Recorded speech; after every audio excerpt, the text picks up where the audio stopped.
Mes amis, les choristes, on attend beaucoup de vous quand vous venez conduire le culte ici. On s'est dit que d'une certaine manière, votre ministère va nous permettre de mieux exprimer notre adoration. Alors je vous en supplie, vous devez vous-même voir le buisson ardent avant de venir nous présenter ce même Dieu. Ne répétez pas la musique, répétez l'adoration. Quand je suis prédicateur, je ne vais pas juste répéter les textes que je vais dire. Je vais prier. J'ai passé du temps avec ces textes-là. Je ne prépare pas juste l'exposer. Je me prépare dans la prière. Aujourd'hui, les musiciens, la répétition est à peu près. Parce qu'ils sont arrivés en retard, ils ont fait à la va-vite. On n'a pas bien fait. Malheur à eux si les gens qui dirigent sont des chantres. Donc les instrumentistes vont souffrir, vont se battre à leur manière pour trouver des bons breaks pour arranger ça. La nourriture qu'on présente les dimanches est déjà un peu à peu près. On n'y a pas pris assez de temps.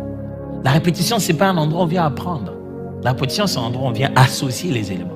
Quand le répertoire est connu, chacun doit répéter à la maison.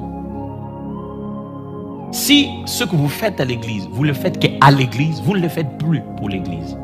Ça devient une présence. Si les intercesseurs n'intercèdent qu'à la réunion d'intercession, ce ne sont pas des intercesseurs, ce sont des participants de la réunion d'intercession. Un intercesseur, c'est celui qui a pour but de rester à la brèche devant le Seigneur à tout moment. C'est ce qu'il est. Si on entend votre voix qu'à la répétition, vous n'êtes pas chantre, vous êtes participant aux répétitions des chantres. Même votre propre mari à la maison, vous n'entend jamais chanter. On ne connaît même pas quelle musique vous chantez, quelle musique vous écoutez. On vous voit même jamais avec des écouteurs en train d'écouter la musique. C'est soit vous êtes sur Netflix, soit vous êtes... Et la prochaine chanson, vous allez la prendre ici. C'est nous qui vous apprenons le nom de ces musiciens-là. Les politiciens, ils connaissent quand même les politiciens. Vous, les prédicateurs, on connaît quand même des auteurs. Comment vous ne connaissez pas vos propres domaines? J'ai dit toujours aux chantres, si j'étais venu ici et j'avais prêché une prédication que vous venez de voir à la télé, prêchée par T.D. Jakes ou je sais pas moi, Stephen Furtiss ou quoi que ce soit. Ça c'est vraiment la prédication. J'avais vu ça, dit, le pasteur n'est plus inspiré, hein. Il a juste en train de prier. Ça c'est la chose qu'il avait dit à Teach hier, non? Il n'est plus inspiré. Mais vous, qu'est-ce que vous faites? Tout le jour. On connaît les chansons que vous avez chassées, c'est de l'album d'un tel, on sait que ça c'est la chanson du pasteur Tom, on sait que ça c'est la chanson. Vous ne faites que nous chanter les chants des autres, hein?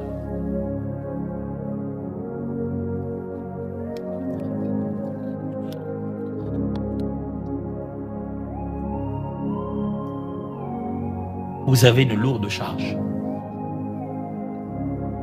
Papa Alain nous apprenait à prier. Quand on a fini de répéter, on avait quelque chose qu'on appelle jusqu'aujourd'hui couler. C'est-à-dire que nous mettons maintenant à faire notre propre culte.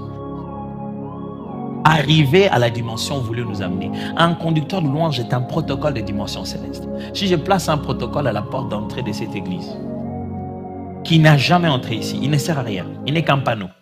Si j'arrive, je lui dis, je vais me soulager. Comment il saura où il se soulage? Lui-même n'est jamais entré dedans. Ne vous attendez pas à mener l'église là où vous n'avez jamais été.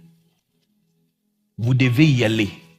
Vous pensez qu'on veut faire 24 heures, on veut passer une journée entière d'adoration. Passez plusieurs journées entières d'adoration d'abord vous.